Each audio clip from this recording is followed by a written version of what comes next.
রাফি ভাই, আমাকে একটা কাজ দিতে পারবেন? আপনি তো জানেন আমার অবস্থা কেমন। আমি এতিম, বাবা মা মারা যাওয়ার পর আমাকে আর কেউ বাড়িতে রাখে নাই। এখন যদি আমি কোনো কাজ না করি আর খাবার খরচ না জুটাই, তাহলে আমি না খেয়ে মারা যাব। এইসব বলিস না আকাশ, আমি তো আছি। তুই একদম নিশ্চিন্ত থাক, তোর কাজের ব্যবস্থা হয়ে যাবে। আমি যতদিন আছি তোর কোনো কিছুর অভাব হবে না। এই নে 500 টাকা, এই দিয়ে তুই কিছু খাবার কিনে আন, ওই খাবারটা খেয়ে নে। আমি দেখি তোর কোনো কাজের ব্যবস্থা করতে পারি কিনা। আকাশ টাকা নিয়ে ওইখান থেকে চলে গেল। এইদিকে রাফি পকেট থেকে ফোনটা বের করে ফোন দিল তার আরেক বন্ধু নাদিমকে। কলটা রিসিভ করতেই ওপাশ থেকে নাদিম বলতে লাগলো, কি রে রাফি, তুই হঠাৎ এই সময় কল দিয়েছিস? কোনো ঝামেলা হয়েছে নাকি? না রে বন্ধু, তেমন কোনো ঝামেলা হয় নাই। তোর কাছে একটা হেল্প চাইবো, তুই করতে পারবি? অবশ্যই পারবো। তুই আমার কাছে চাইবি আর তোকে আমি হেল্প করব না? এটা আবার কেমন কথা? তুই আমার বিপদের সময় হেল্প করেছিস, এখন যদি আমি তোর বিপদের সময় সাহায্য না করি তাহলে কেমন হবে? বল, কি সাহায্য লাগবে? আমার সাহায্যটা লাগবে না, সাহায্যটা লাগবে হচ্ছে আকাশের। আকাশকে তুই ভালো করেই চিনিস। ছেলেটা এতিম, মা বাবা মারা যাওয়ার পর থেকে আমার কাছ থেকেই বড় হয়েছে। এখন সেই আর আমার কাছ থেকে টাকা নিতে চায় না। আজকে আমি জোর করে 500 টাকা দিয়েছি খাবার খাওয়ার জন্য। তুই তাকে একটা কাজের ব্যবস্থা করে দিলে সে কাজ করে খেতে পারবে। আচ্ছা, আমি সন্ধ্যায় তোকে কল দিচ্ছি, দেখি সন্ধ্যার মধ্যে কোনো একটা ব্যবস্থা করতে পারি কিনা। সিকিউরিটি গার্ডের চাকরি করতে পারবে না কি করতে পারবে না? সিকিউরিটি গার্ডের চাকরি করতে পারবে। তুই না হয় সিকিউরিটি গার্ডের একটা চাকরির ব্যবস্থা করে দিস, তাহলেই চলবে। এই বলে রাফি কলটা কেটে দিল। অন্যদিকে আকাশ হোটেল থেকে খাবার খেয়ে রাস্তার এক সাইড দিয়ে হেঁটে হেঁটে যাইতেছে বাড়ির দিকে। এমন সময় হুট করে কোথা থেকে যেন একটা গাড়ি এসে আকাশকে ধাক্কা মেরে ফেলে দিয়ে চলে যায়। পায়ে প্রচণ্ড ব্যথা পেয়েছে আকাশ। কোনো রকম হেঁটে আসলো রাফির দোকানের সামনে। আকাশের এই রকম অবস্থা দেখে রাফি বলতে লাগলো, কিরে আকাশ, তোর আবার কি হয়েছে? এইভাবে হাঁটছিস কেন? পায়ে ব্যথা পেয়েছিস নাকি? আসলে রাফি ভাই, খাবার খেয়ে আসার সময় হঠাৎ একটা গাড়ি আমাকে ধাক্কা মেরে দিয়ে ফেলে চলে গেছে। পায়ে প্রচণ্ড ব্যথা পেয়েছি, পা ফুলে গেছে। কি বলিস? তোর উপরে শুধু বিপদ আর বিপদ। যাই হোক, এখানে বস, আমি বরফানার ব্যবস্থা করছি। এই বলে রাফি চলে গেল একটা দোকানে। বেশ কিছুক্ষণ পর বরফ এনে বলতে লাগলো, এই বরফটা পায়ে লাগাতে থাক। নাদিম আসুক, এরপরে দেখি কিছু একটা ব্যবস্থা করব। এই বলে রাফি চলে আসলো দোকানের ভিতরে। দেখতে দেখতে সন্ধ্যা হয়ে আসলো।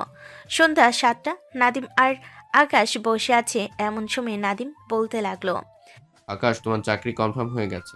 সিকিউরিটি গার্ডের চাকরি করতে হবে তোমাকে। 1 সপ্তাহ নাইট আর 1 সপ্তাহ ডে, প্রত্যেক মাসে 10,000 করে টাকা দিবে। চলবে তো তোমার? হ্যাঁ নাদিম ভাই, চলবে। আল্লাহ আপনাকে ভালো রাখুক। আপনি সবাইকে সাহায্য করেন, দোয়া করি আপনার ব্যবসা ভালো হোক। এ নাও বাসার ঠিকানা। কালকে সকাল সকাল ওই বাড়িতে চলে যাবে। ওই বাড়িতে গিয়ে আমার নাম বললেই তারা তোমাকে বলবে কি কি করতে হবে। ঠিক আছে ভাই, এখন তাহলে আমি বাসার দিকে যাই। এই বলে আকাশ কোনো রকম হাঁটতে হাঁটতে চলে আসলো তাদের বাসায়।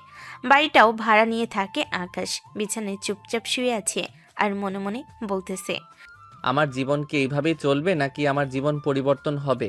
এতিম ছেলের জীবন আবার পরিবর্তন হয় নাকি? যাক, কাজ পেয়েছি, একটা কাজ করব আর খাবো।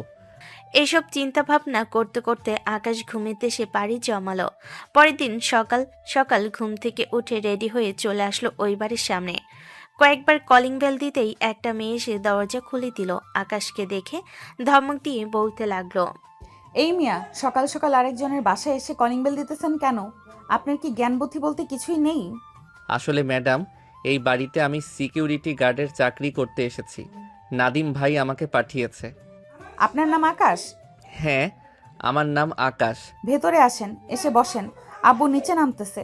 এরপরে কি করতে হবে কি কি করতে হবে না সবকিছুই আব্বু আপনাকে জানিয়ে দিবে। জেরিন এই বলে চলে আসলো তার রুমে। এইদিকে আকাশ চোপাই বসে আছে।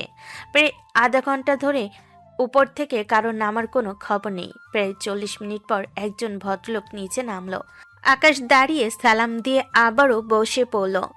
এইদিকে সেই লোকটা এসে আকাশের পাশে বসে বলতে লাগলো, নাদিম তোমাকে পাঠিয়েছে? জি স্যার, নাদিম ভাই আমাকে পাঠিয়েছে। আমাকে কি কি করতে হবে একটু বুঝিয়ে দিলে আমি করতে পারতাম। আচ্ছা, তোমাকে সব কিছুই বুঝে দিতেছি, শোনো তাহলে। তুমি সিকিউরিটি গার্ডের চাকরি করবে। অপরিচিত লোক বাড়ির ভিতরে প্রবেশ করতে দিবে না। এমনকি যদি কেউ আসে তাহলে আগে পরিচয় জিজ্ঞেস করবে, আর ওইখানে দেখবে যে একটা টেলিফোন আছে, ওই টেলিফোনের ভিতরে কল দিবে। কল দিলে যদি বলে ভিতরে যাওয়ার জন্য, তাহলে ভিতরে যেতে দিবি। আর প্রত্যেক দিন গাড়ি আসবে, গেট খুলে দিতে হবে। ঠিক আছে স্যার, আর কোনো কিছু করতে হবে নাকি? হ্যাঁ, আর একটা কাজ করতে হবে। আমি যদি বাসায় না থাকি তাহলে মাঝে মধ্যে তোমাকে বাজার সদাই এনে দিতে হবে। ঠিক আছে স্যার, আমি তাহলে এখন থেকে কাজটা শুরু করে দেই। এই বলে আকাশ চলে আসলো বাহিরে, হাতে ছোট একটা লাঠি। চুপচাপ চেয়ারে বসে আছে আর বাড়িটার দিকে বারবার তাকাচ্ছে। মনে মনে বলতেছে, আজকে যদি আমাদের বাড়িটা এরকম থাকতো তাহলে কতই না ভালো হতো। আব্বু আম্মু কেন আমাকে একা ফেলে চলে গেলে তোমরা? তোমাদের সাথে নিয়ে আমাকে যাইতে। আকাশ এইসব কথাবার্তা বলতেছে। বেশ কিছুক্ষণ পর ওই মেয়েটা বের হলো। একটা গাড়ি বের করে নিয়ে গেটের সামনে আসতেই আকাশ গেট খুলে দিল।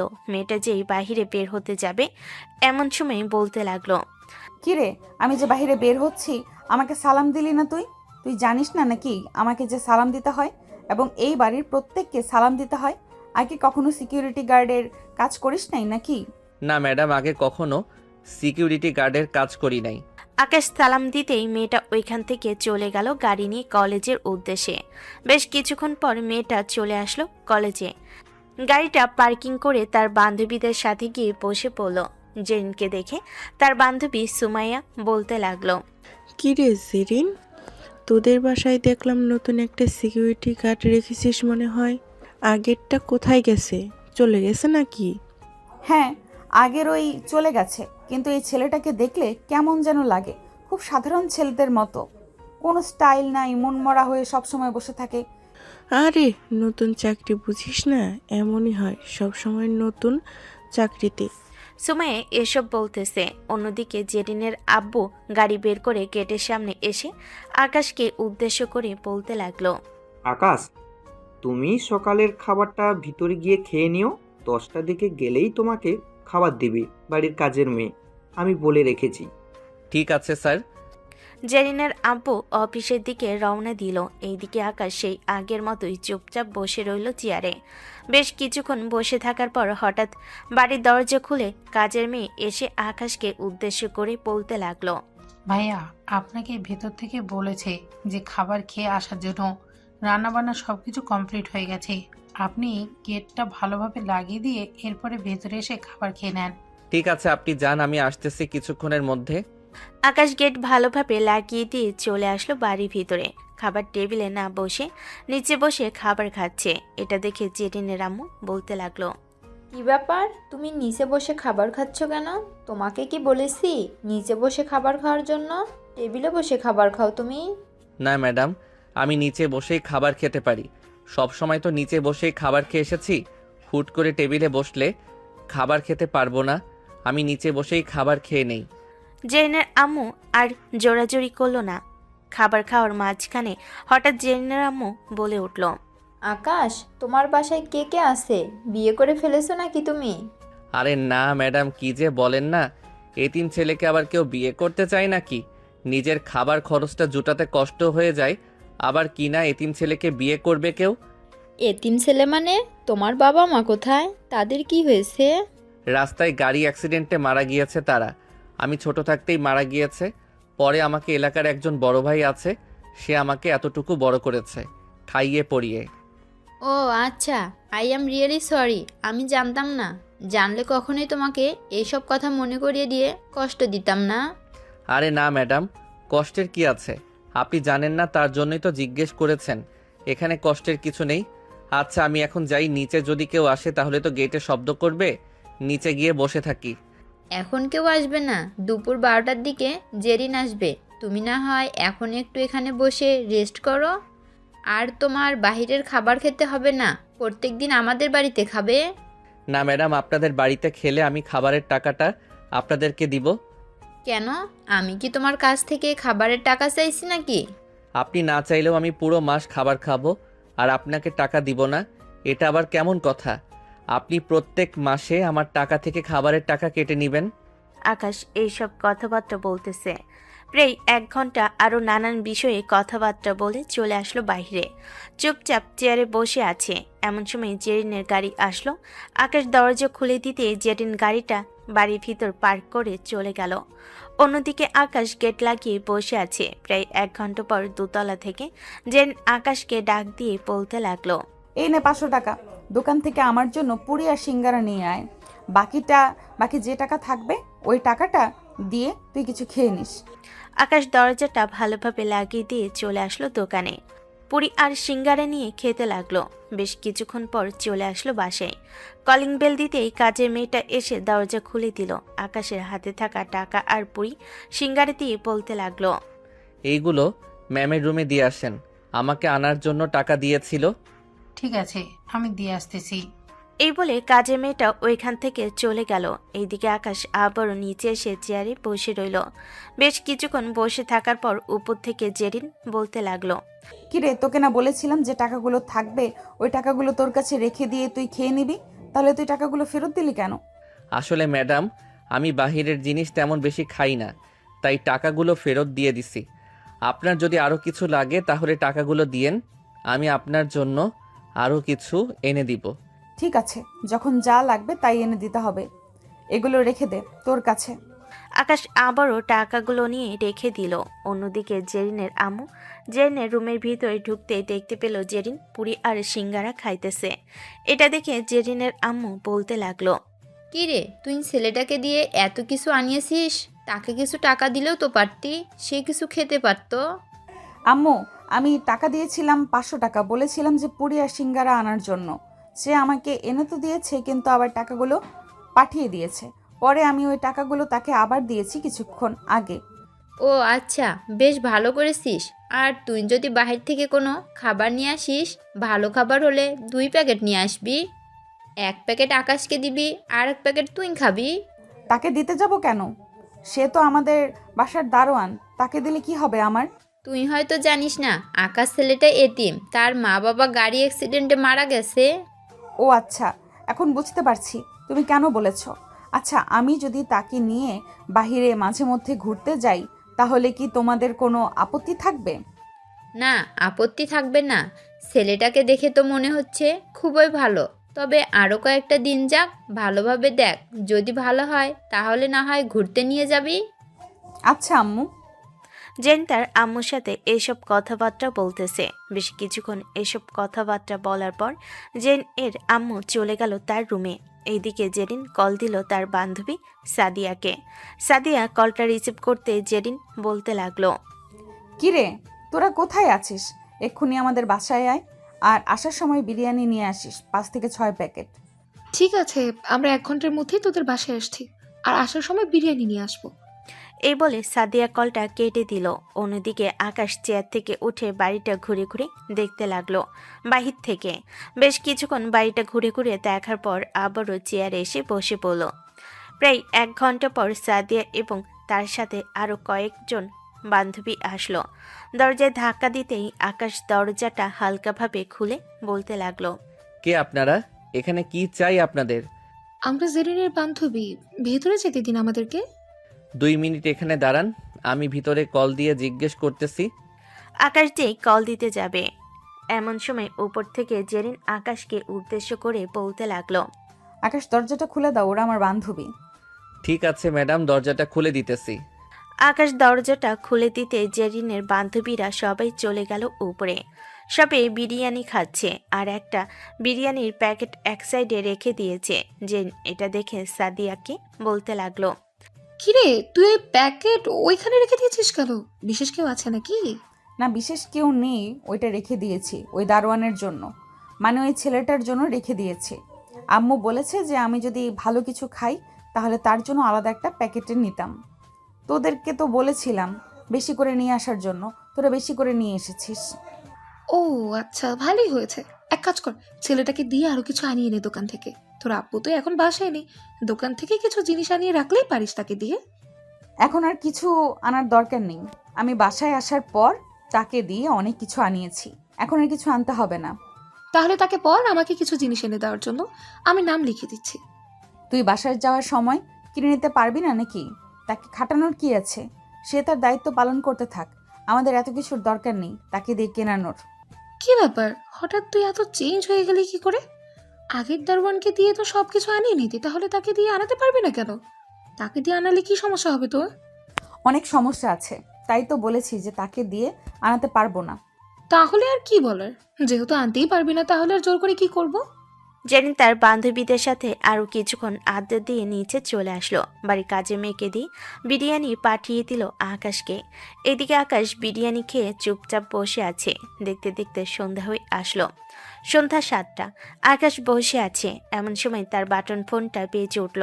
তাকিয়ে দেখে রাফি কল দিয়েছে। কলটা রিসিভ করতেই ওপাশ থেকে রাফি বলতে লাগলো, কিরে আকাশ, তুই বাসায় ফিরবি না নাকি? সেই সকালবেলা বের হয়েছিস, এখন বাসায় আসলি না?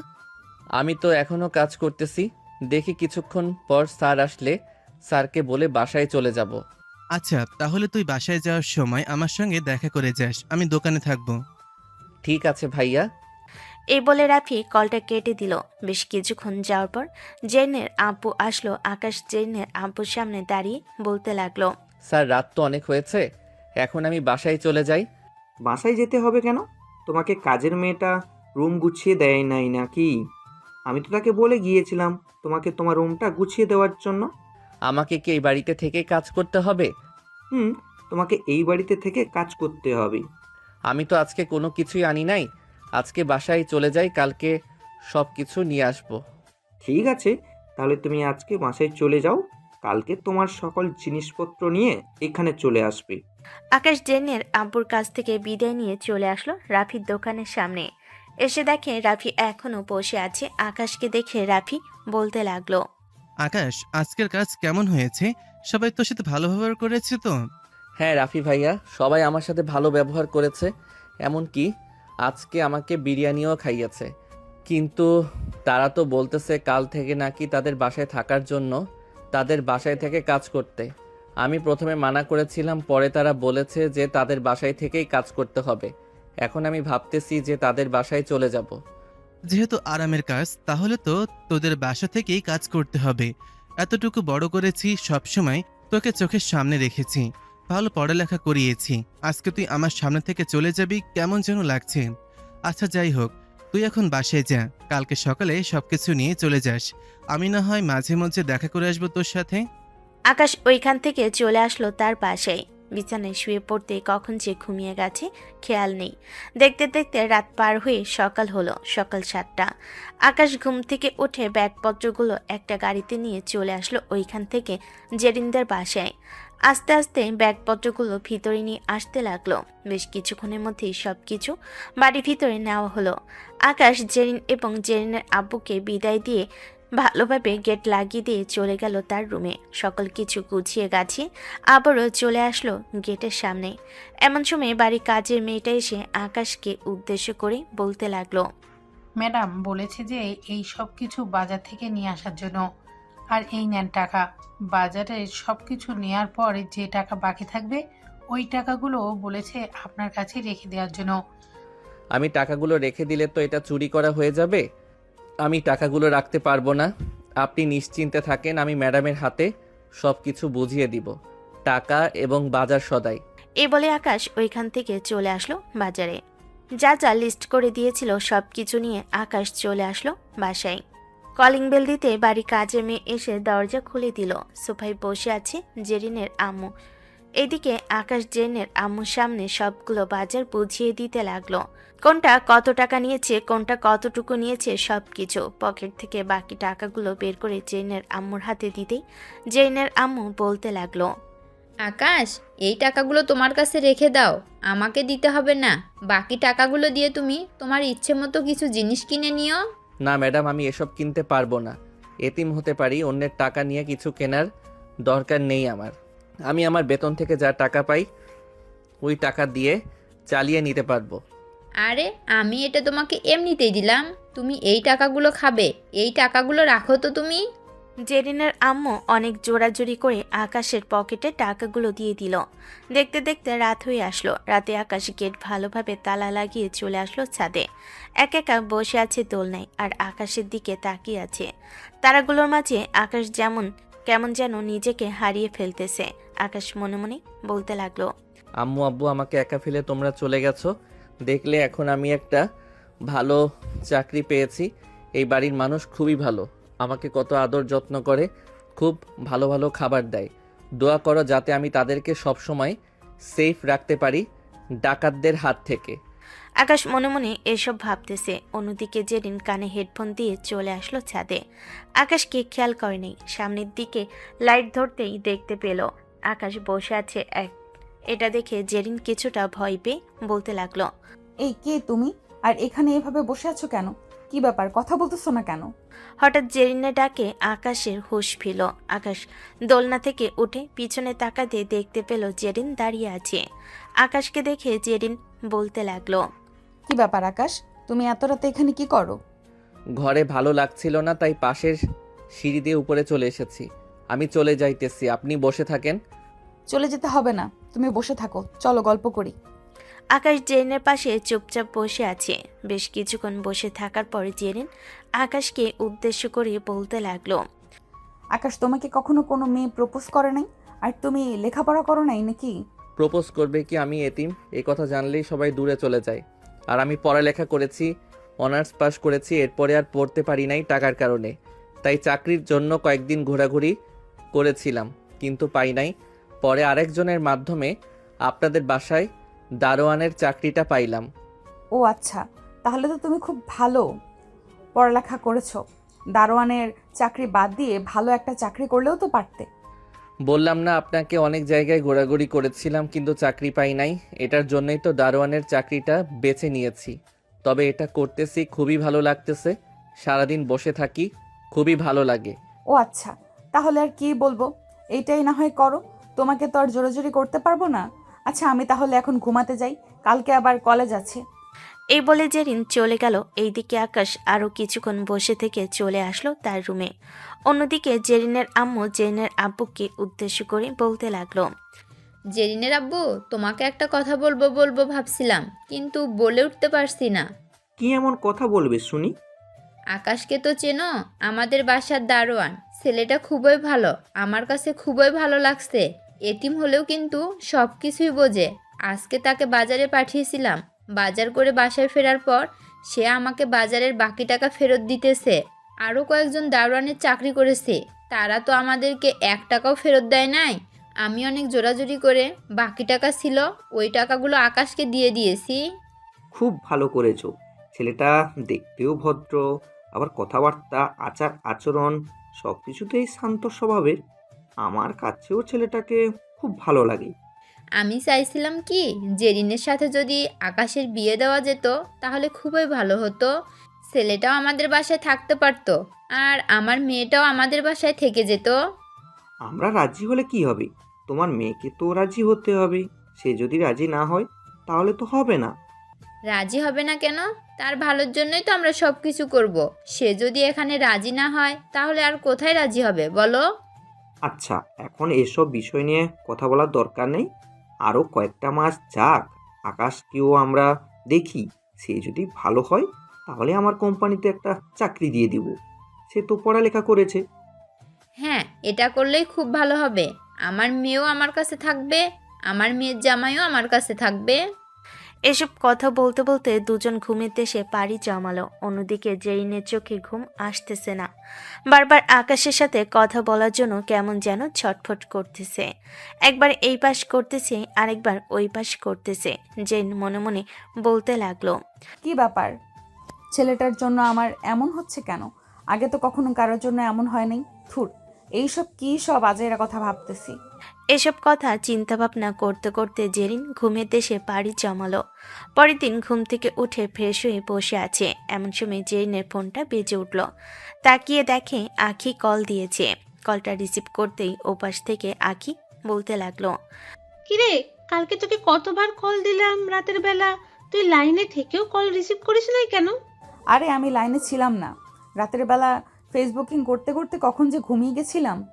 পরে আর অফলাইন হতে মনে নাই, তখন মনে হয় তুই কল দিয়েছিস। কিছু বলবি নাকি? না, কিছু বলবো না, এমনিতেই জিজ্ঞেস করলাম আর কি তোকে। আকি জেরিনের সাথে কথা বলতেছে। বেশ কিছুক্ষণ কথাবার্তা বলার পর কলেজের জন্য রেডি হয়ে চলে আসলো নিচে। খাওয়া দাওয়া করে বাইরে আসতেই দেখতে পেল আকাশ চেয়ারে বসে আছে, মুখটা কেমন যেন কালো হয়ে আছে। এটা দেখে জেরিন বলতে লাগলো, কি ব্যাপার আকাশ, তোমার কি কোথাও সমস্যা হচ্ছে নাকি? মুখ এইভাবে কালো হয়ে আছে কেন? তেমন কিছু না ম্যাডাম, হঠাৎ কালকে রাতে অনেক সময় জেগেছিলাম তো, আর ঠান্ডাও পড়েছে বাইরে থাকার কারণে, ঠান্ডা লেগে গেছে আর হালকা জ্বরও চলে এসেছে। ও আচ্ছা, তাহলে তুমি তোমার রুমে গিয়ে ঘুমিয়ে থাকো, দরজা লাগিয়ে দাও। সারাদিন তো আর বাড়িতে কেউ আসবে না, আব্বুও চলে গেছে। না ম্যাডাম, দরজা লাগালে চলবে না। হুট করে যদি কেউ আসে তাহলে তো দরজা খুলতে পারবো না, এখানে বসেই ঘুমাতে পারবো। আর ওষুধ খেয়ে নিয়েছি, সমস্যা নেই, সুস্থ হয়ে যাব তাড়াতাড়ি। আকাশ এইসব কথাবার্তা বলতেছে। বেশ কিছুক্ষণ এইভাবে কথাবার্তা বলার পর জেরিন চলে গেল কলেজে। এদিকে আকাশের শরীরটা খুবই খারাপ হয়ে আসতেছে। আকাশ আর বসে থাকতে না পেরে চলে আসলো তার রুমে, গায়ে কাঁথা দিয়ে শুয়ে পড়ল। কখন যে ঘুমিয়ে গেছে খেয়াল নেই। অন্যদিকে জেরিন কলেজে এসে সবার সাথে কথা বলতেছে, কিন্তু তার মন কেমন যেন ছটফট করতেছে। জেরিন তার ব্যাগের ভেতর থেকে ফোনটা বের করে ফোন দিল তার আম্মুকে, আর বলতে লাগলো, আম্মু, আকাশ খেতে এসেছিল নাকি? না, এখনো খেতে আসে নাই, হয়তো বাইরে থেকে খাবার খেয়ে নিয়ে এসে। তাকে তো কালকে টাকা দিয়েছিলাম। একটু ব্যালকনিতে গিয়ে দেখো তো সে বাহিরের চেয়ারে বসে আছে নাকি। সে যদি বাহিরের চেয়ারে বসে না থাকে তাহলে তার রুমে যাও। আমি আসার সময় দেখে এসেছিলাম তার জ্বর এসেছে আর ঠান্ডাও লেগেছে। তুমি একটু দেখে আসো। বাড়ির কাজের লোক হয়েছে তো কি হয়েছে, সে তো আমাদের বাসায় কাজ করে। আমাদের তো ছোটোখাটো একটা দায়িত্ব আছে তার উপরে। হ্যাঁ আছে। আচ্ছা তুমি ফোনটা রাখ, আমি দেখে আসতেছি। এ বলে জেরিনের আম্মু কলটা কেটে দিয়ে চলে আসলো নিচে। এসে দেখে আকাশ চেয়ারে বসে নেই। এটা দেখে চলে আসলো আকাশের রুমে। এসে দেখে আকাশ বিছানায় কাঁথা মুড়ি দিয়ে শুয়ে আছে। জেরিনের আম্মু আকাশের মাথার কাছে এসে আকাশের মাথায় হাত দিতেই দেখতে পেল অনেক জ্বর চলে এসেছে। এটা দেখে জেরিনের আম্মু বাড়ির ভিতর এসে ফোনটা হাতে নিয়ে ফোন দিল জেরিনকে। এদিকে জেরিন কলটা রিসিভ করতেই জেরিনের আম্মু বলতে লাগলো, তোর যদি কলেজে আজকে বেশি ইম্পর্টেন্ট ক্লাস না থাকে তাহলে তুই একটা ডাক্তার নিয়ে বাসায় চলে আয়। আকাশের জ্বর ক্রমশ বেশি আসতেছে। আচ্ছা আম্মু, আমি কিছুক্ষণের মধ্যে আসতেছি। এই বলে জেরিন কলটা কেটে দিয়ে তার গাড়িটা নিয়ে চলে আসলো একটা হাসপাতালে। একজন ভালো ডাক্তার নিয়ে চলে আসলো তাদের বাসায়। ডাক্তার আকাশকে দেখার পর বলতে লাগলো, এই নিন, এই ওষুধগুলো এনে খাওয়ালে আশা করি ঠিক হয়ে যাবে 1 বা 2 দিনের মধ্যে। ধন্যবাদ ডাক্তার, চলেন আপনাকে পৌঁছে দিয়ে আসি। আর আসার সময় ফার্মেসি থেকে ওষুধগুলো নিয়ে আসতে হবে। ঠিক আছে, চলেন তাহলে। জেরিন ডাক্তারকে নিয়ে চলে আসলো আবার সেই হাসপাতালে। ডাক্তারকে নামিয়ে দিয়ে ফার্মেসি থেকে ওষুধগুলো নিয়ে চলে আসলো বাসায়। জেরিনের আম্মু আকাশকে অল্প কিছু খাবার খাইয়ে দিয়ে ওষুধগুলো খাওয়ালো আর বলতে লাগলো, এখন তুমি কিছুক্ষণ ঘুমিয়ে থাকো, বাইরে বের হওয়ার দরকার নেই। আর জেরিন, তুই যদি পারিস তাহলে এখানে বসে থাক। বসে থাকতে হবে না আমার কাছে, আপনারা রুমে যান আপনাদের। আমার যদি শরীর ভালো লাগে তাহলে আমি উঠে বাহিরে যাব। জেরিনের আম্মু আর জেরিন চলে আসলো বাড়ির ভিতরে। এদিকে আকাশ ঘুমের দেশে বাড়ি জমালো। বিকেলে ঘুম থেকে উঠে বাইরে এসে বসে আছে। এমন সময় জেরিন আসলো, আকাশকে উদ্দেশ্য করে বলতে লাগলো, এখন কি অবস্থা শরীরের? এখন আগের চাইতে খুব ভালো আছি, জ্বর খুবই কমে গেছে।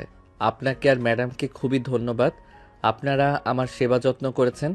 ঔষধের কত টাকা লেগেছে একটু বললে ভালো হতো, আমি রাফি ভাইয়ের কাছ থেকে টাকা এনে আপনাকে দিয়ে দিতাম। আমি কি আপনার কাছ থেকে টাকা চাইছি? আপনি টাকার কথা বললেন কেন?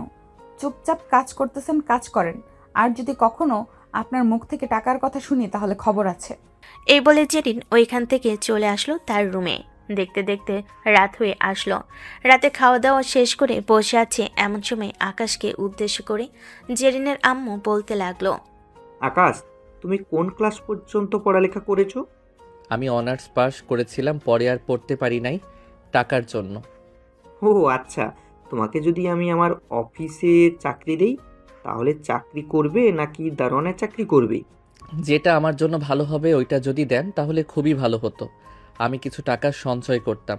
এই মাস প্রায় শেষের দিকে, এই মাস চলে যাক, এরপরে না হয় তোমাকে আমার অফিসে ভালো একটা পোস্টের চাকরি দিয়ে দিব। আর জেরিন, তোর সাথে আমার কিছু গুরুত্বপূর্ণ কথা আছে।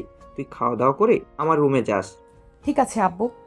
আকাশ খাওয়া দাওয়া করে চলে গেল তার রুমে। অন্যদিকে জেরিনের আব্বু খাওয়া দাওয়া করে চলে আসলো তাদের রুমে। জেরিন সোফায় বসে ফোন টিপতেছে।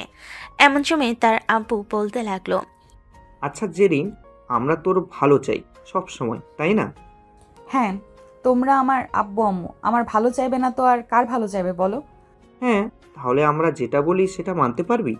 যদি মানার মতো হয় তাহলে অবশ্যই মানতে পারবো, আর যদি মানার মতো না হয় তাহলে মানবো কি করে বলো? ধর আমরা একটা এতিম ছেলের সাথে তোর বিয়ে দিলাম এবং এতিম ছেলেটাকে এই বাড়িতে রেখে দিলাম, তাহলে কি তুই ছেলেটার সাথে থাকতে পারবি সারা জীবন, নাকি তুই অন্য কাউকে পছন্দ করিস? হঠাৎ আব্বু তুমি এই কথা বলতেছো কেন? তুমি কি চাও আমি এই বাড়ি থেকে চলে যাই, নাকি আমাকে তোমাদের বোঝা মনে হচ্ছে? বোঝা মনে হবে কেন? আমরা চাচ্ছিলাম যে আকাশের সাথে তোর বিয়েটা দিতে। ছেলেটা তো এতিম, সো আমরা চাচ্ছিলাম তাকে এই বাড়িতে রেখে দেওয়ার জন্য। আর তুইও আমাদের মেয়ে, তুইও এই বাড়িতে থাকবি। আমার একমাত্র মেয়ে তুই। আমাদের কথা যদি না শুনিস তাহলে আমরা কি করব বল? কিন্তু আব্বু সে তো একেবারেই এতিম এবং তার বাবা মার সাথে তাদের বাড়ির কোনো খোঁজ খবরই নেই। ধরো আমার ভাই আছে, এখন সে তো এই সম্পত্তির ভাগ চাইবে, তাই না? তার তো একটা ঠিকানা দরকার বা একটু জায়গা দরকার থাকার জন্য। সে যদি থাকার জায়গাটা ব্যবস্থা করতে পারে তাহলে আমি থাকতে পারবো। আর যদি আমার মনে হয় তাকে এই বাড়িতে নিয়ে থাকা আমার বেশি প্রয়োজন তাহলে আমি এই বাড়িতেই থাকবো। আমি চাই না যাকে বিয়ে করব সে যাতে আমাদের বাড়ির গোলামি করে খাক। সে আমাদের বাড়িতে গোলামি করে খাবে কেন? আমার সকল জায়গা সম্পত্তি আছে। আমি আমার সকল জায়গা সম্পত্তি তোর নামে এবং আকাশের নামে লিখে দিব যদি তুই আকাশকে বিয়ে করিস। তোরা দুইজন যদি ঠিকঠাকভাবে চলতে পারিস তাহলে আশা করি খুব ভালোভাবে চলতে পারবি। কারণ এই সব কিছুই তোর। তোর কষ্ট হবে বলে আমরা কখনো আর সন্তান নেই নাই। হ্যাঁ আমি জানি আমার কষ্ট হবে বলে তোমরা সন্তান নাও নাই, তবে এই না যে আমি আমার স্বাধীনতা পাবো না। আমি আমার স্বামীর কাছ থেকে তার নিজের ইনকাম থেকে কিছুই করতে পারবো না। আমি চাই সে নিজে ইনকাম করুক এবং তাকে আমি 1 বছর সময় দিলাম। ঠিক আছে, 1 বছর পর না হয় বিয়ে হবে তোদের। আমি আকাশকে কোনো কিছুই বলবো না। দেখি 1 তারিখে তাকে আমার অফিসে একটা ভালো জব দিব। তবে তোকেও কথা দিতে হবে, ছেলেটা যেহেতু এতিম তাকে কখনো তুই কষ্ট দিতে পারবি না। তাকে কষ্ট দিলে তুই নিজে কষ্ট পাবি, এটা মনে রাখিস। জেরিন তার আব্বু আম্মুর সাথে আরও কিছুক্ষণ কথা বলে ওইখান থেকে চলে গেল তার রুমে।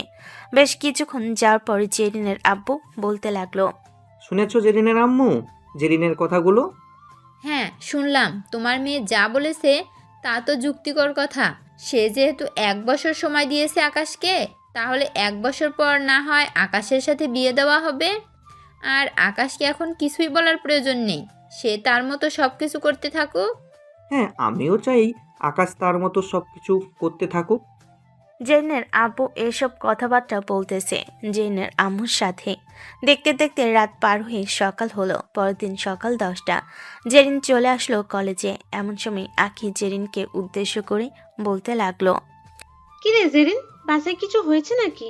তুই এরকম ভাবে সবসময় মনমরা হয়ে বসে থাকিস কেন? আরে না, মনমরা হয়ে বসে থাকি নাই, একটা জিনিস চিন্তা করতেছি। আব্বু আম্মু চাইতেছে আমাদের বাসার দারোয়ান আছে না, নাম আকাশ ছেলেটা, তার সাথে আমার বিয়ে দিতে। কি বলছিস এসব? তুই কি পাগল হয়েছিস? তাকে বিয়ে করলে তো তুই কোনো কিছুই পাবি না। না তো আছে তার বাবা মার পরিচয়, না তো আছে তার বাবা মার জায়গা বাড়ি ঘর। তাহলে তুই তার কাছে গিয়ে কোন ভরসায় কি করবি?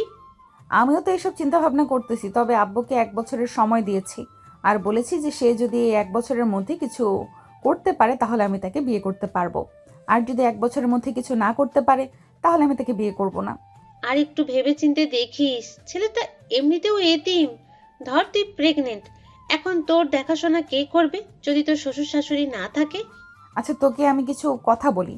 ধর আমার শ্বশুর আমার বিয়ের 2 মাস পর মারা গেছে, আমার শাশুড়ি রয়েছে, আমি আর আমার জামাই চিন্তা ভাবনা করেছি 2 থেকে 3 বছর পর বেবি নিব। এখন যদি এই 2 থেকে 3 বছরের মধ্যে আমার শাশুড়িও মারা যায় তাহলে কিন্তু আমরা 2 জন থাকবো। আকাশকে দেখে মনে হয় সে খুবই দায়িত্বশীল এবং খুবই ভালো ছেলে। আমি মনে করি যে তাকে যদি বিয়ে করি, যদি আমার কখনো কোনো কিছু হয় তাহলে সে অবশ্যই আমার খেয়াল রাখতে পারবে। আর যদি এমনটা না হয় তাহলে কখনোই খেয়াল রাখতে পারবে না। একদম ঠিক বলেছিস জেরিন, তুই যা চিন্তা ভাবনা করেছিস, যদি এভাবেই চিন্তা ভাবনা করে 1 বছরের মধ্যে আকাশের অল্প একটু জায়গা এবং বাড়ি করতে পারিস, তাহলে ওই বাড়িতে থাকতে পারবি। আর তুই তো তোর আম্মু আব্বুর একমাত্র মেয়ে, তোর আব্বু আম্মু তো অবশ্যই তোকে আলাদা রাখবে না। আকাশ যেহেতু এতিম ছেলে, তোরা চাইলে একসাথেই থাকতে পারবি, কি বলিস? হ্যাঁ, আমার আব্বু আম্মু বলেছে সে যদি আমি যদি তাকে বিয়ে করি তাহলে আমরা সবাই একসাথেই থাকবো। তাহলে তো সমস্যার সমাধান হয়ে গেছে, এখানে আর কি করবি তুই? জেরিন তার বান্ধবীদের সাথে কথা বলতে বলতে চলে আসলো ক্লাসরুমে। দেখতে দেখতে এইভাবে কেটে গেল 2টি মাস। আকাশ 1 মাসে দারোয়ানের চাকরি করেছে, খাবার খরচ বাকি, হালকা পাতলা খরচ দিয়ে তার কাছে 6,000 টাকা রয়েছে এবং যে 1 মাস অফিসে চাকরি করেছিল ওই 1 মাসের পুরো টাকাই রয়ে গেছে। রাতে সবাই একসাথে খাবার খাইতেছে, এমন সময় জেরিন আকাশের দিকে তাকালো। আকাশ চুপচাপ বসে খাবার খাচ্ছে, কিন্তু কোনো কিছু বলতেছে না। বেশ কিছুক্ষণ এইভাবে চুপচাপ বসে খাবার খাওয়ার পর হঠাৎ করে আকাশ বলতে লাগলো, আচ্ছা আঙ্কেল, আমি যদি অল্প একটু জায়গা রাখি তাহলে কত টাকার মধ্যে রাখতে পারবো? আপনার কি ধারণা আছে? হ্যাঁ, ধারণা তো আছেই। তুমি যদি অল্প একটু জায়গা রাখো তাহলে সর্বোচ্চ 5 থেকে 6 লক্ষ টাকা লাগবে। কেন, জায়গা রাখতে চাও নাকি? হ্যাঁ, জায়গা তো রাখতে চাই, কিন্তু আমার এই 30,000 টাকা বেতন দিয়ে তো জায়গা রাখা যাবে না। 1 বছরের ভিতর 5 থেকে 6 লক্ষ টাকা জমাতে পারবো না। হ্যাঁ, এটা ঠিক বলেছ। আচ্ছা, তুমি এত কিছু চিন্তা করো না। কালকে সকালে একটু তাড়াতাড়ি অফিসে যেতে হবে। তুমি এখন গিয়ে ঘুমিয়ে পড়ো। ঠিক আছে, আমি যাইতেছি। এ বলে আকাশ চলে আসলো তার রুমে। বিছানায় শুয়ে পড়তে কখন যে ঘুমিয়ে গেছে খেয়াল নেই। এদিকে জেরিনের আব্বু জেরিনকে উদ্দেশ্য করে বলতে লাগলো, জেরিন, আকাশ তো ঠিকই বলেছে। সে 30,000 টাকা বেতন পেয়ে 1 বছরের ভিতরে তো কোনো কিছু করতে পারবে না। তুই কি বলিস? আমি আর কি বলবো, 1 বছর যাক, এরপরে ভেবেচিন্তে দেখবো কি করা যায়। এত তাড়াহুড়ো করার দরকার নেই। মাত্র 1 মাস গেছে, আরো 11 মাস হয়েছে। জেন তার আব্বুর সাথে আরও কিছুক্ষণ কথাবার্তা বলে চলে আসলো তার রুমে। বিছানায় শুয়ে আছে আর মনে মনে বলতেছে, আকাশ তো একদম ঠিক কথাই বলেছে। সে 1 বছরে তো অল্প একটু জায়গা রাখতে পারবে না। তবুও জায়গা রাখুক আর না রাখুক, 1 বছর পর যেহেতু কথা দিয়েছি তাকে বিয়ে করব, তার মানে বিয়ে করব আমি। জেন এসব কথাবার্তা বলতে বলতে ঘুমের দেশে পাড়ি জমালো। পরের দিন ঘুম থেকে উঠে ফ্রেশ হয়ে বসে আছে আকাশ এবং জেনের আব্বু সকাল সকাল অফিসের উদ্দেশ্যে বের হয়ে গেছে। এমন সময় জেনের আম্মু জেনের কাছে এসে বলতে লাগলো, কি রে, খাবার খাবি না নাকি আজকে কলেজে যাবি না? না আম্মু, আজকে কলেজে যাব না, আজকে ভালো লাগতেছে না, তাই কলেজে যাব না। জেন এসব কথাবার্তা বলতেছে। বেশ কিছুক্ষণ এসব কথাবার্তা বলার পর হঠাৎ তার আম্মুকে উদ্দেশ্য করে বলতে লাগলো, আচ্ছা আম্মু, আকাশ কি সত্যি এতিম নাকি সে মজা করেছে আমাদের সাথে? আমি তার ব্যাপারে খোঁজ খবর নিতে চাই। সে যেখান থেকে এসেছে আমি ওখানে যাব আজকে, গিয়ে দেখি তার আসল পরিচয় বের করতে পারি কিনা। ঠিক আছে, তুই যেহেতু যাইতেছিস তাহলে যা, গিয়ে দেখে আয় কি হয়। জেন তাড়াতাড়ি করে খাওয়া দাওয়া করে রেডি হয়ে চলে আসলো আকাশের এলাকায়। আকাশের ব্যাপারে অনেক খোঁজ খবর নিল। সবাই বলতেছে আকাশ এতিম। সন্ধ্যায় জেরিন বাসায় আসতেই তার আম্মু বলতে লাগলো, কি রে জেরিন, আকাশের ব্যাপারে কিছু জানতে পারলি? সে এতিম নাকি তার আব্বু আম্মু আছে? না আম্মু, তার আব্বু আম্মু নেই। জেরিনের আম্মু জেরিনের সাথে এসব কথা বলতেছে। বেশ কিছুক্ষণ এইসব কথাবার্তা বলার পর জেরিন বলতে লাগলো, আচ্ছা আমি এখন রুমে গেলাম, ফ্রেশ হয়ে আসতেছি, খুব ক্ষুধা লাগছে। এ বলে জেরিন চলে গেল রুমে। বেশ কিছুক্ষণ পর ফ্রেশ হয়ে নিচে এসে দেখে আকাশ এবং তার আব্বু চলে এসেছে। এদিকে আকাশ নিচে বসে না থেকে তার রুমে গিয়ে ফ্রেশ হয়ে বসে আছে। এমন সময় তার ফোনটা বেজে উঠল। তাকিয়ে দেখে রাফি কল দিয়েছে। কলটা রিসিভ করতেই ওপাশ থেকে রাফি বলতে লাগলো, কি রে আকাশ, কেমন আছিস? অনেকদিন তো হয়েছে, তুই এদিকে আসিস না, ফোন দিলে তেমন বেশিরভাগ রিসিভও করিস না। ভুলে গেছিস নাকি? না রাফি ভাইয়া, ভুলে যাব কেন? আসলে আমি অফিসের কাজ করি তো এখন তেমন বেশি সময় পাই না, আর সময় পাইলেও কাউকে ফোন দিয়ে উঠতে পারি না। ভাবছিলাম যে শুক্রবারে যাব, গিয়ে দেখা সাক্ষাৎ করে আসব তোমাদের সাথে। যাক, ভালোই হয়েছে তুমি কল দিয়েছো। শোন, আজকে কি হয়েছে, আমাদের এলাকায় একটা মেয়ে এসেছিল তোর ব্যাপারে খোঁজ খবর নিতেছে। তুই এতিম নাকি এতিম না সেই সব বিষয়ে। সকাল থেকে সারাদিন খোঁজখবর নিয়েছে, সন্ধ্যার দিকে চলে গেছে। কি বলো এসব? আমার খবর আবার কে নিবে? আমি তো এমন কাউকে চিনি না যে আমার খবর নিবে। আচ্ছা, মেয়েটা দেখতে কেমন ছিল? এটা তো বলতে পারছি না, কালো একটা বোরকা পরে এসেছিল, তার জন্য মুখ স্পষ্ট বোঝা যায়নি, তবে দেখে মনে হয়েছে অনেক বড় লোক। সাথে একটা গাড়ি নিয়ে এসেছিল, গাড়িটার নাম্বার আমি লিখে রেখেছিলাম 46 45 73। এটা হচ্ছে গাড়ির নাম্বার। দেখিস তুই গাড়িটা চিনিস কিনা। ঠিক আছে রাফি ভাইয়া, আর ঠিক মতো খাওয়া দাওয়া করবেন। টাকা পয়সা লাগলে আমাকে বলবেন, আমার কাছে এখন অল্প কিছু টাকা আছে। আমার টাকার দরকার নেই, এখন তুই নিজের জীবন সুন্দর করে সাজা, আমি এইটাই চাই। রাফি এসব কথাবার্তা বলতেছে। বেশ কিছুক্ষণ এইসব কথাবার্তা বলার পর ফোনটা কেটে দিল। এইদিকে আকাশ নিচে এসে দেখে সবাই বসে কথা বলতেছে। আকাশকে দেখে জেরিনের আম্মু বলতে লাগলো, আকাশ, খাবার খাবে নাকি এখন? না আন্টি, আমি এখন খাবার খাবো না। আচ্ছা, আপনাদেরকে একটা কথা জিজ্ঞেস করি, যদি কিছু মনে না করেন। হ্যাঁ বলো, কি কথা জিজ্ঞেস করবে?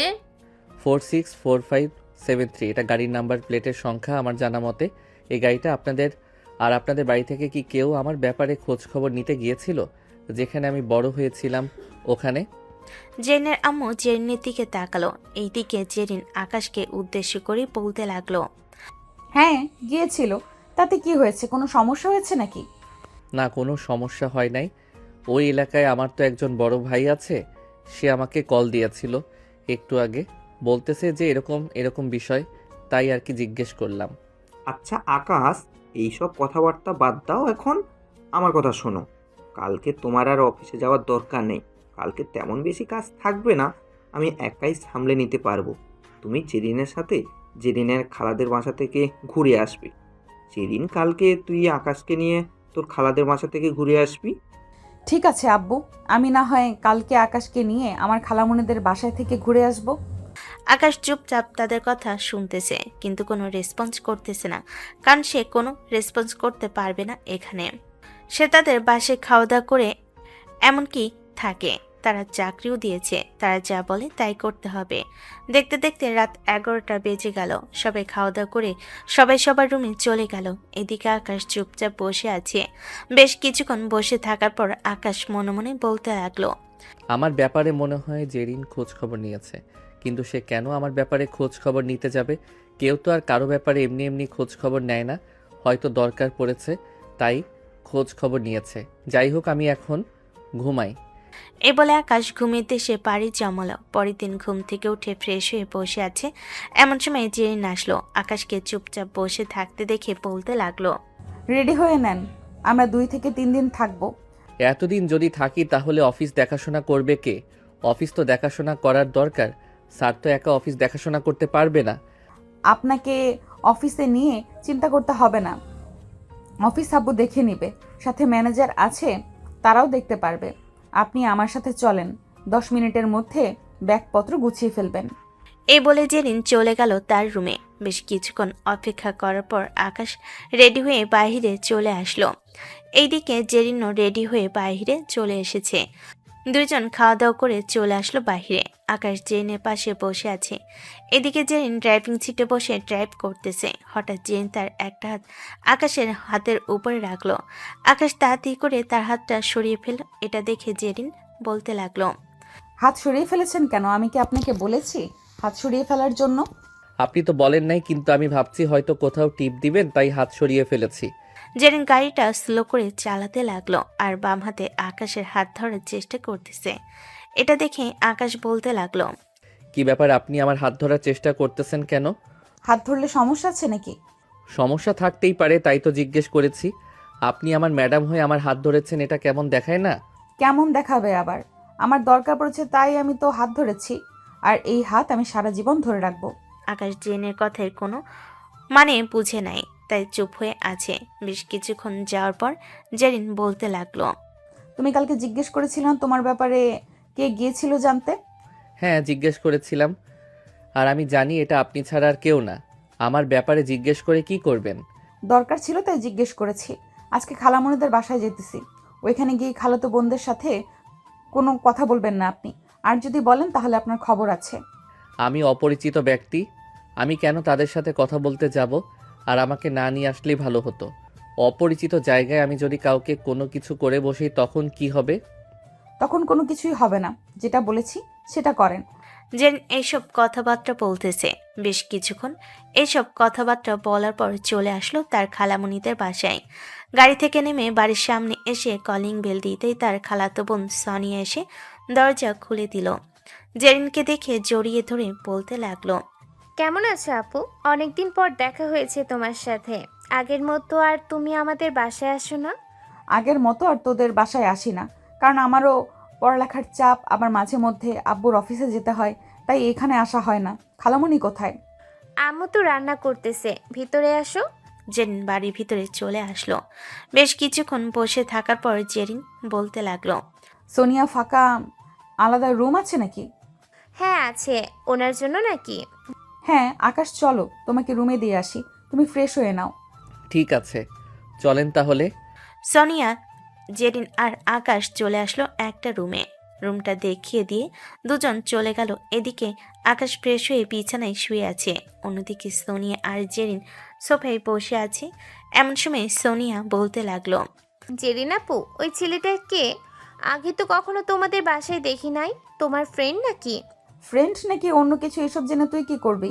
এসব জানার তোর দরকার নেই। তুই পড়াশোনা করতেছিস, পড়াশোনা কর। একজন মানুষ আমাদের বাসায় নতুন এসেছে, অপরিচিত, তার ব্যাপারে হালকা পাতলা কিছু জানতে পারবো না বলো? আপু, ওই ছেলেটা কে? ওই ছেলেটা আমার ফ্রেন্ড। এখন কি হয়েছে বল? না, তেমন কিছু হয় নাই।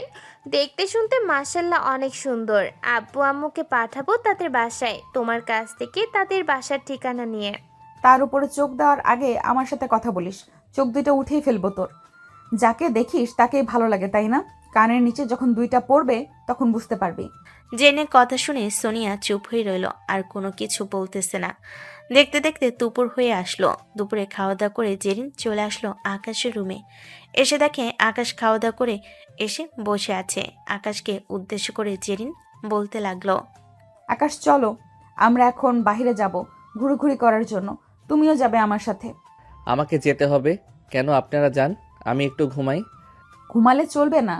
আমি তোমাকে এখানে নিয়ে এসেছি ঘুরোঘুরি করার জন্য, তোমাকে ঘুমানোর জন্য নিয়ে আসি নাই। তাড়াতাড়ি রেডি হয়ে নাও, আমরা বাইরে বের হব এখন। এ বলে জেরিন চলে আসলো তার রুমে। এদিকে আকাশ রেডি হচ্ছে। এমন সময় তার রুমের ভিতর প্রবেশ করলো সোনিয়া আর বলতে লাগলো, এই যে ভাইয়া, আপনার ফোন নাম্বারটা কি পাওয়া যাবে নাকি? আমার ফোন নাম্বার দিয়ে আপনি কি করবেন? কেন? আপনার সাথে কথা বলবো। মানুষ ফোন নাম্বার নিয়ে কি করে? মানুষের সাথে কথা বলার জন্যই তো ফোন নাম্বারটা নেয়, তাই না? আকাশ যে কিছু বলতে যাবে এমন সময় পিছন থেকে জেরিন এসে বলতে লাগলো, কি রে সোনিয়া, তুই এখানে কি করিস? তোকে না বললাম ঘুরতে যাব রেডি হওয়ার জন্য? তুই রেডি না হয়ে এখানে এসেছিস কেন? আসলে আপু, এমনিতেই এসেছি এখানে, চলে যাইতেছি, এখন গিয়ে রেডি হয়ে আসতেছি। সোনিয়া চলে গেল তার রুমে। এইদিকে আকাশ রেডি হচ্ছে। এমন সময় জেরিন আকাশকে উদ্দেশ্য করে বলতে লাগলো, সোনিয়া, তোর কাছে কি চাইছিল শুনি? আমার কাছে আমার ফোন নাম্বার চাইছিল। আমি জিজ্ঞেস করতে যাব, ঠিক তখনই আপনি চলে এসেছেন। বুঝতে পারছি এখানে বেশিক্ষণ থাকা যাবে না। ব্যাগপত্র রেডি রাখিস, বাহির থেকে ঘুরে এসে এরপরে আবার বাসায় চলে যাব। এই বলে জেরিন আকাশকে নিয়ে চলে আসলো গাড়ির ভিতরে। আকাশ জেনে পাশে সিটে বসে আছে। বেশ কিছুক্ষণ বসে থাকার পর জেরিন বলতে লাগলো, ওই মেয়েটার সাথে আর কোনো কথা বলবি না। যদি কিছু জিজ্ঞেস করে বোবার মতো চুপ হয়ে থাকবি। আর আমার সামনে যদি কথা বলিস তাহলে তোর মুখে টেপ লাগিয়ে গাড়ির ভেতরে বসিয়ে রাখবো। আকাশ কোনো কিছু বলল না, চুপচাপ বসে আছে। বেশ কিছুক্ষণ বসে থাকার পর সোনিয়া আসলো। আকাশকে ড্রাইভিং সিটের পাশে বসে থাকতে দেখে সোনিয়া বলতে লাগলো, আপু, তুমি তো ড্রাইভ করবে, আকাশকে পিছনে পাঠিয়ে দাও, আমি তার সাথে পরিচয় হইনি। অপরিচিত ব্যক্তিদের সাথে তোর পরিচয় হতে হবে কেন? নাকি তুই চাস আমি আর তোদের বাড়িতে কখনো না আসি? না আপু, তেমন কিছু না। আমি তো জাস্ট বলতে চাইছিলাম তার সাথে পরিচয় হব, আর তুমি কি না আবার রিকোয়েস্ট করতেছো? হ্যাঁ করতেছি। তুই চাইতেছিস যে আমরা আর এই বাড়িতে না আসি। আজকে ঘুরোঘুরি করে সন্ধ্যায় চলে যাব বাড়িতে, তুই নিশ্চিন্তে থাক। প্লিজ আপু, এমনটা করবে না। এমন করলে আম্মু হয়তো বলবে আমি তোমার সাথে ঝগড়া করেছি, তাই তুমি বাসায় চলে গেছো। অনেকদিন পর তুমি আমাদের বাসায় এসেছো, প্লিজ অন্তত 2 দিন থেকে যাও। আমি আর আকাশের সাথে কোনো কথা বলার চেষ্টা করব না। এই বলে সোনিয়া চুপ হয়ে রইল। এদিকে জেরিন হঠাৎ আকাশের হাতের উপরে তার হাত রাখলো। আকাশ হাত সরিয়ে নিতে যাবে, এমন সময় জেরিন আরও শক্ত করে আকাশের হাত ধরে রাখলো যাতে আকাশ ছাড়িয়ে নিতে না পারে। সোনিয়া চোখ বড় বড় করে তাকিয়ে আছে। হঠাৎ করে সোনিয়া বলে উঠল, আপু, সামনে একটা ভালো পার্ক আছে, ওই পার্কে দাঁড় করাও। ঠিক আছে, দাঁড় করাচ্ছি। আর এভাবে চিৎকার করে বলার কি আছে? আমি কি কানে কালা নাকি যে আমি শুনতে পারি না? আসলে আপু, আমি এমনিতেই একটু জোরে কথা বলি। তুমি তো জানো আমি ছোটবেলা থেকে এরকম ভাবে কথা বলি। তুমি কি না আমাকে সন্দেহ করতেছো? হ্যাঁ, আমি তোকে সন্দেহ করতেছি। এই সন্দেহ করার অনেক কারণ আছে, এটা তুই বুঝবি না। আর তোকে এইবারের মতো বলে দিলাম, আকাশের সাথে যদি আর একবার কথা বলার চেষ্টা করিস তাহলে তোর খবর আছে। এই বলে জেরিন পার্কের সামনে এসে দাঁড়িয়ে গাড়িটা পার্ক করে এক সাইডে রেখে পার্কের ভিতর চলে আসলো। বেশ কিছুক্ষণ অপেক্ষা করার পর জেরিন বলতে লাগলো, আকাশ, আমি তোকে শেষবারের মতো বলতেছি, তুই যদি আরেকবার কথা বলিস তাহলে তোর খবর আছে। আর তোর সাথে আমার পার্সোনাল কথা আছে। এতদিন যা হয়েছে হয়েছে, কাল থেকে তুই আমার সাথে থাকবি। এটা কিভাবে সম্ভব? আমি আপনার সাথে থাকবো কিভাবে? আমি আপনার সাথে থাকতে পারবো না। আপনি একটা মেয়ে মানুষ, আপনার সাথে থাকবো কি করে? থাকতে হবে মানে থাকতে হবে। আর আমি তোকে বিয়ে করব খুব তাড়াতাড়ি। আজকে এখান থেকে যাই। এরপর এই বলে জেরিন কিছুক্ষণ ঘোরাঘুরি করে চলে আসলো বাসায়। তার ব্যাগপত্র নিয়ে নিচে নামতেই সোনিয়ার আম্মু বলতে লাগলো, কি ব্যাপার জেরিন, তোমরা চলে যাচ্ছ কেন? তুমি না বলেছিলে এই বাড়িতে থাকবে 2 দিন, তাহলে হঠাৎ আজকে চলে যাচ্ছ কেন? এমনিতেই চলে যাইতেছি, আপনাদের এখানে ভালো লাগে না এটার জন্য চলে যাচ্ছি। সোনিয়া, ভালো থাকিস। আর আকাশ, চলো যাই তাহলে এখন। মামি, আপনারাও ভালো থাকবেন। এই বলে জেরিন ওইখান থেকে চলে আসলো বাড়ির বাইরে। ব্যাগপত্র গাড়ির ভিতরে রেখে গাড়িটা স্টার্ট দিয়ে তাদের বাড়ির উদ্দেশ্যে রওনা দিল। আকাশ চুপচাপ বসে আছে। এমন সময় জেরিন বলতে লাগলো, আকাশ, তোমাকে এই অবস্থায় মানায় না। এখন থেকে তোমাকে আপডেট হতে হবে, কারণ তুমি আমার স্বামী। আমার মতো চলাচল করবে এখন থেকে। আপনার মতো চলাচল করার সামর্থ্য নেই আমার। জাস্ট সামান্য মাত্র বেতন, আমার এই বেতন দিয়ে কোনো কিছুই হয় না। না হলে হবে না, এত কিছু শুনতে চাই না আমি তোমার কাছ থেকে। আমি যেটা বলেছি সেটাই। আর একটা বেশি কথাও বলবে না তুমি। জেরিন আকাশকে এসব কথা বলতেছে। বেশ কিছুক্ষণ এসব কথাবার্তা বলার পর দুজন চলে আসলো জেরিনদের পাশে। কলিং বেল দিতেই জেরিনের আম্মু এসে দরজা খুলে দিল। দরজা খুলতেই দুজনকে দেখে বলতে লাগলো, কি রে জেরিন, তোরা দুজন এত তাড়াতাড়ি চলে এসেছিস কেন? তুই না বললি ওইখানে থাকবি কয়েকদিন, তাহলে এত তাড়াতাড়ি চলে আসার কারণ কি? আমার দরকার পড়েছে তাই আমি চলে এসেছি। আর আম্মু, আমি আকাশকে বিয়ে করতে চাই। 5 থেকে 6 দিনের মধ্যে আমার আর আকাশের বিয়ে দিবে। বিয়ের বিষয়ে আমার সাথে কথা না বলে তুই তোর আব্বুর সাথে কথা বল। তোর আব্বু সব কিছু ব্যবস্থা করবে, আমি কি আর ব্যবস্থা করতে পারবো? পারবে না কেন? অবশ্যই ব্যবস্থা করতে হবে। তোমাদেরকে যেটা বলেছি সেটাই করবে তোমরা। আর আকাশ, তুমি এখন রুমে যাও, দরকার পড়লে তোমাকে ডাক দিব। আকাশ চলে আসলো তার রুমে। বেশ কিছুক্ষণ পর জেরিনের ডাক শুনতে পেল আকাশ। আকাশ তাড়াতাড়ি করে চলে আসলো জেরিনের কাছে। এসে দেখে জেরিন তার আব্বুর সামনে বসে আছে। জেরিনের আব্বু আকাশকে তার পাশে বসে বলতে লাগলো, জিরিন যা বলতেছে তুমি কি এতে রাজি আকাশ?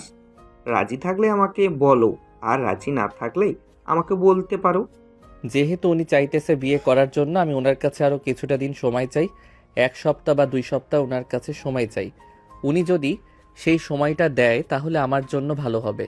এই 2 সপ্তাহে তুই কি করতে পারবি শুনি? 1-2 সপ্তাহে আমি কি করতে পারবো এটা আমি নিজেই জানি। আপনি আমাকে 2 সপ্তাহ সময় দিবেন নাকি বিয়ে করে নেবেন এর আগেই? ঠিক আছে, 2 সপ্তাহ মানে 2 সপ্তাহ, এর বেশি যাতে না হয়। এখন খাওয়া দাওয়া করে ঘুমাতে যা।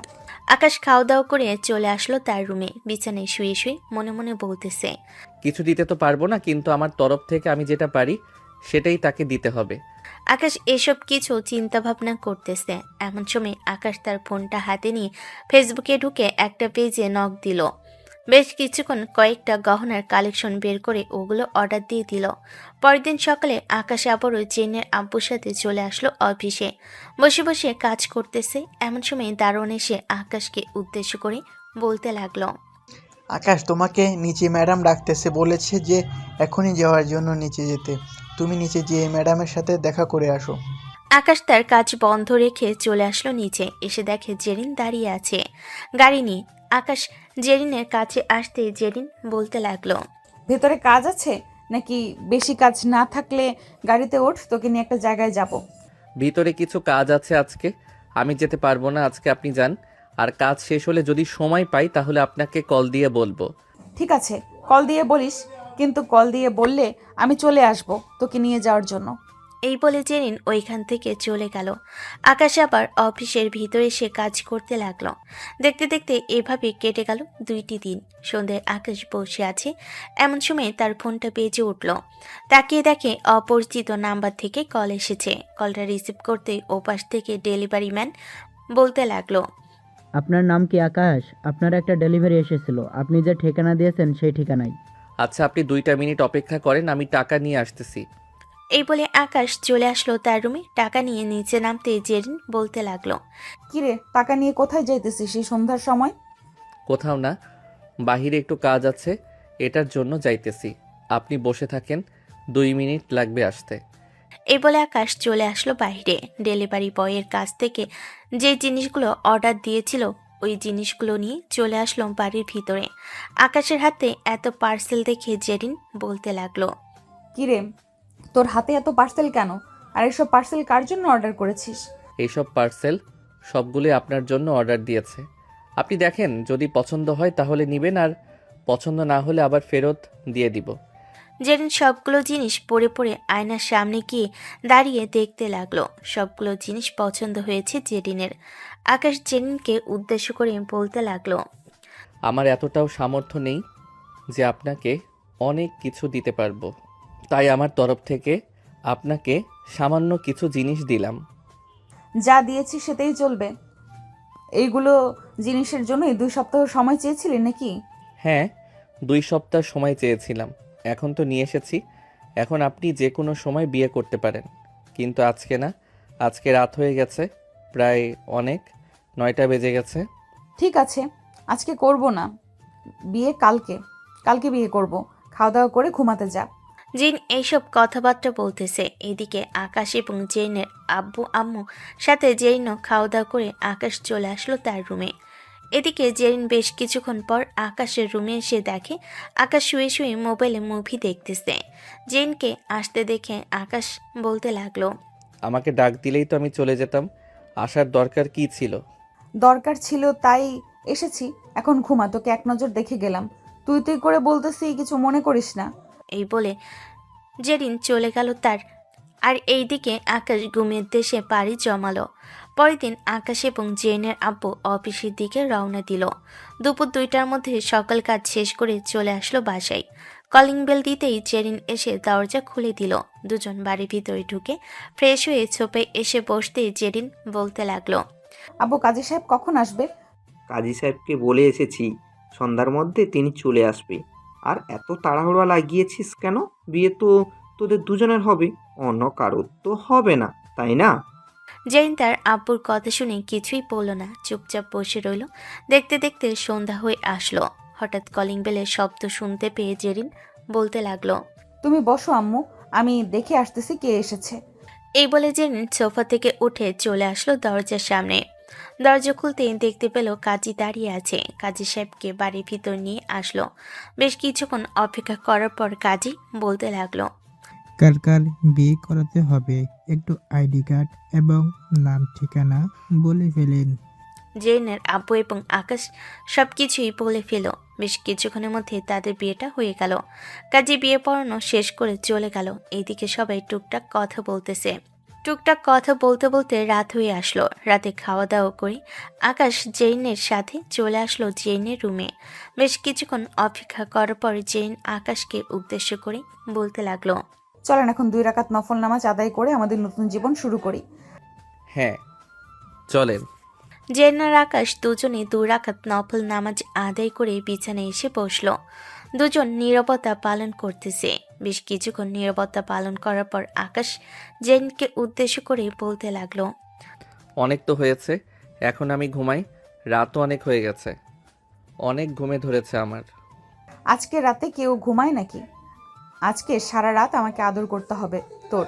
আর যদি না পারিস তাহলে কি করব বুঝতেই পারিস না।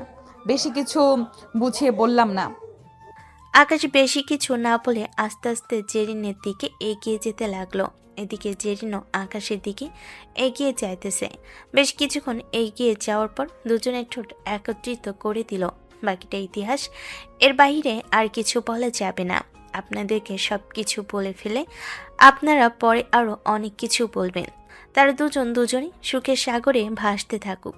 আকাশ এবং জেরিনের জন্য আপনারা সবাই দোয়া করবেন, যাতে ওরা দুজন সুখে শান্তিতে সারা জীবন সংসার করতে পারে।